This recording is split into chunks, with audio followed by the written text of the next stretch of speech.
కొన్ని సమస్యలు కొన్ని కాలాలలో ఇబ్బంది పెడుతూ ఉంటాయి. అలా కాకుండా ఒక సమస్య ఉంది. ఇదే కఫం. ఈ కఫం అన్ని వేళలా ఇబ్బంది పెడుతూ ఉంటుంది.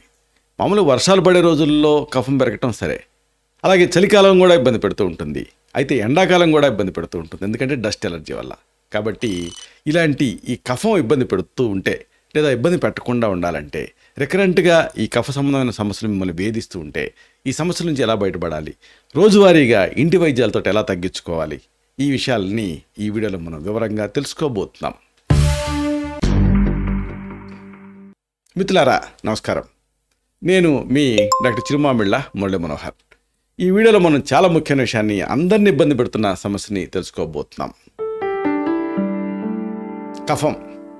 ఈ కఫాన్ని కరిగించేటటువంటి ఇంటి వైద్యాలని తెలుసుకుందాం. ఎందుకంటే చాలామంది ఈ యాంటీబయాటిక్స్ని వాడుతూ ఉంటారు. ఏదో ఒకసారి అంటే అనుకోవచ్చు, 2 సార్లు అంటే అనుకోవచ్చు.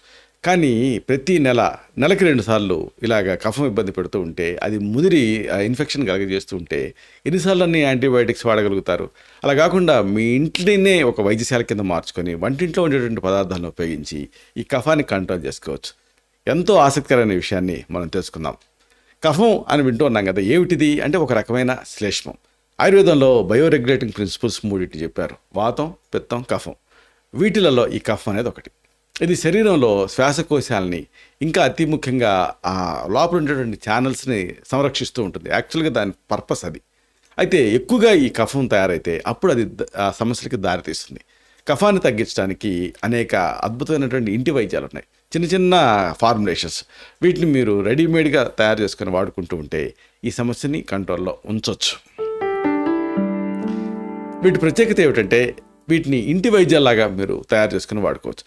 ఇంటి వైద్యాలు కాబట్టి వీటితోటి సైడ్ ఎఫెక్ట్స్ ఇలాంటివి మిమ్మల్ని ఇబ్బంది పెట్టవు, సురక్షితమైనవి. అలాగే దీన్ని రెగ్యులర్గా చాలా కాలం పాటు కూడా వాడుకోవచ్చు. ఈ కాంబినేషన్స్ తెలుసుకుందాం. అయితే ఇప్పుడు మనం చెప్పుకోబోయే ఈ కాంబినేషన్స్ ప్రత్యేకత ఏమిటో తెలుసా?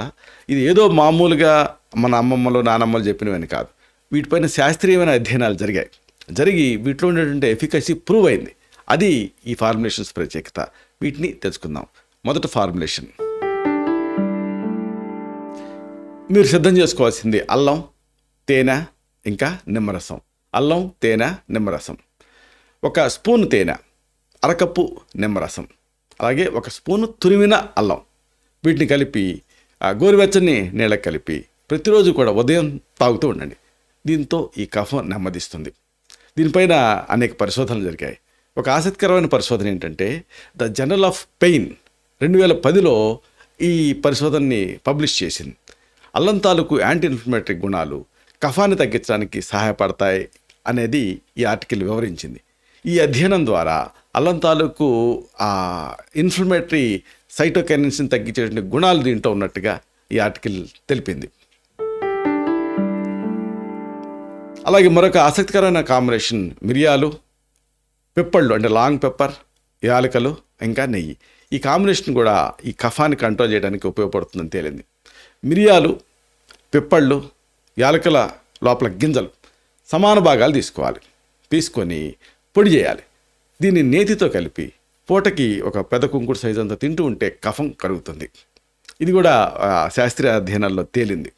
అలాగే మరొక కాంబినేషన్, కలబంద, నెయ్యి, ఇంకా పంచదార. కలబంద, నెయ్యి, పంచదార. ఈ కాంబినేషన్ కూడా యూజ్ఫుల్గా ఉంటుంది. ఒక పాత్రని స్టవ్ మీద పెట్టి దాంట్లోకి 1/2 టీ స్పూన్ నెయ్యి వేయండి. కొద్దిగా వేడెక్కిన తర్వాత 2 టీ స్పూన్ల కలబంద గుజ్జుని దానికి యాడ్ చేయండి. కొద్దిగా వేడి చేయండి. దీనికి 1/2 టీ స్పూన్ పంచదార కలపండి. గోరువెచ్చగా తినేయండి. పంచదార వద్దనుకుంటే పటిక బెల్లం పొడి కూడా కలపచ్చు. ఇలా రోజుకి 3 సార్లు తాజాగా తయారు చేసుకొని లోపలికి తీసుకుంటూ ఉండండి. దీన్ని 1 వారం పాటు చేస్తే మంచి ఫలితం కనిపిస్తుంది. అలాగే మరొక కాంబినేషన్, అల్లం, తులసి, ఇంకా తేనె. అల్లం, తులసి, తేనె. ఒక పాత్రలో ఇప్పుడు చెప్పుకునే పదార్థాలు తీసుకోండి. అల్లం రసం 1 టీ స్పూన్, తులసి ఆకుల రసం 1 టీ స్పూన్, తేనె 2 టీ స్పూన్లు. ఇప్పుడు దీన్ని అన్నింటినీ కలిపి చప్పరిచ్చి మింగండి. ఇలా రోజుకి 2 సార్లు 3 రోజుల పాటు తీసుకుంటే కఫం కరుగుతుంది. అలాగే ఒక సింగిల్ ఇంగ్రీడియంట్ ఉంది, లవంగాలు కూడా ఈ కఫాన్ని కరిగించడానికి మీకు సహాయపడతాయి.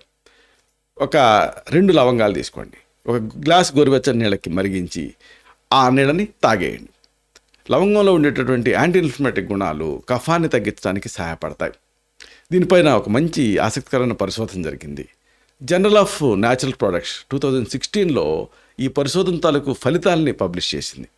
లవంగాలకి యాంటీ మైక్రోబియల్ గుణాలు, యాంటీ ఇన్ఫ్లమేటరీ గుణాలు ఉన్నట్టుగా తేలింది.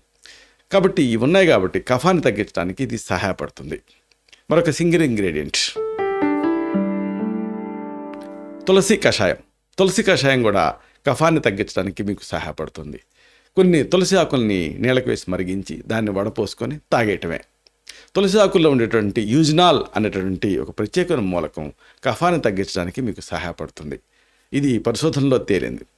ఒక పరిశోధన, ఆసక్తికరమైన పరిశోధన ఏంటంటే journal of Ayurveda and integrative మెడిసిన్లో 2014లో దీన్ని పబ్లిష్ చేశారు. తులసి తాలూకు యూజినాల్ అనే మూలకం దాని ఆరోగ్య ప్రయోజనాన్ని ఈ ఆర్టికల్లో పబ్లిష్ చేశారు. బాగా ఈ ఆర్టికల్ దీని గురించి వివరించారు. తులసి అనేక శ్వాసకోశ సమస్యల్ని సమర్థవంతంగా తిప్పికొడుతుందని ఈ ఆర్టికల్ ఫైనల్గా తేల్చింది. అలాగే మరొక కాంబినేషన్ పసుపు ఇంకా పాలు.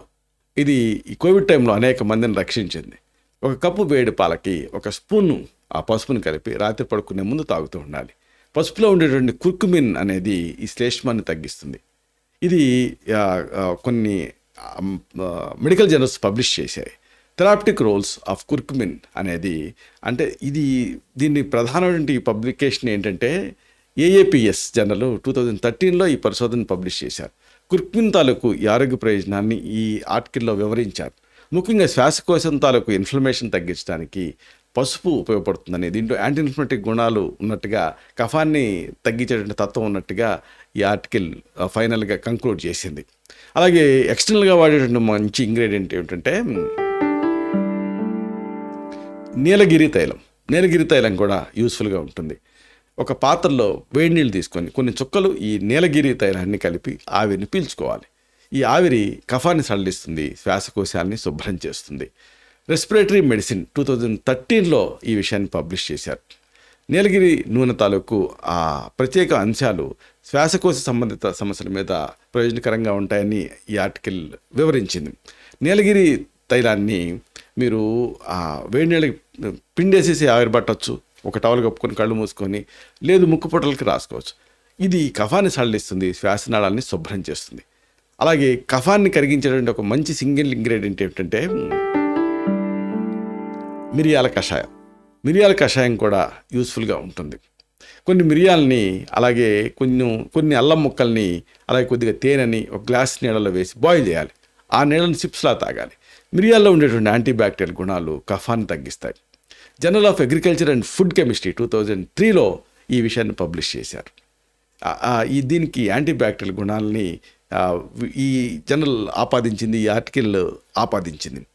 ఇది కఫాన్ని తగ్గించడానికి సహాయపడుతుంది. ఈ ప్రత్యేకంగా ఈ ఇంగ్రీడియంట్స్ అన్నీ కూడా ఇలాంటి ఈ ఇంటి చికిత్సలు కఫాన్ని తగ్గించడానికి సహాయపడతాయి. వీటితో పాటుగా అర్ధశక్తిగా వ్యాయామం చేయటం, ప్రాణాయామం చేయటం, ఇలాంటివి రెగ్యులర్గా చేస్తూ ఉంటే కఫం మిమ్మల్ని ఇబ్బంది పెట్టదు. అయినప్పటికీ ఈ కఫం వల్ల మీ ఊపిరితిత్తులు బలహీనపడితే, కఫం అంతా చేరి మీరు ఇబ్బంది పడుతూ ఉంటే మీకు మాత్రమే ప్రత్యేకమైన ఆయుర్వేదిక్ మెడిసిన్స్ని మీకు ప్రిస్క్రైబ్ చేయాల్సి ఉంటుంది, రాజౌషధాన్ని. దీంతో ఈ సమస్య నుంచి మీరు బయటపడతారు. కాకపోతే లాంగ్ టర్మ్ వాడాల్సి ఉంటుంది ఈ మందుల్ని. ఇలాంటి మరిన్ని ఇన్ఫర్మేటివ్ వీడియోస్ కోసం ఈ ఛానల్ని సబ్స్క్రైబ్ చేసుకోండి. అలాగే ఈ వీడియోలు అప్లోడ్ అవడంతోనే ఆ విషయం మీకు తెలియాలనుకుంటే బెల్ బటన్ క్లిక్ చేయండి. అన్నిటికీ మించి ఈ వీడియో మీకు నచ్చితే, దీంట్లోని అంశాలు మీకు ఉపయోగపడితే లేదా ఉపయోగపడతాయని మీరు అనుకుంటే లైక్ బటన్ క్లిక్ చేయండి. అప్పుడు ఇది మరింత ఎక్కువ మందికి రికమెండ్ అవుతుంది. ఈ వీడియో తలకు పర్పస్ సర్వ్ అవుతుంది. శతం జీవ శరదో వర్ధమానః, శతం హేమంతాన్ శతం వసంతాన్. 100 శరత్తులు, 100 హేమంతాలు, 100 వసంతాలు వర్ధిల్లుతూ జీవించండి. Stay healthy, stay happy, be positive, keep smiling. Love you all. శుభం.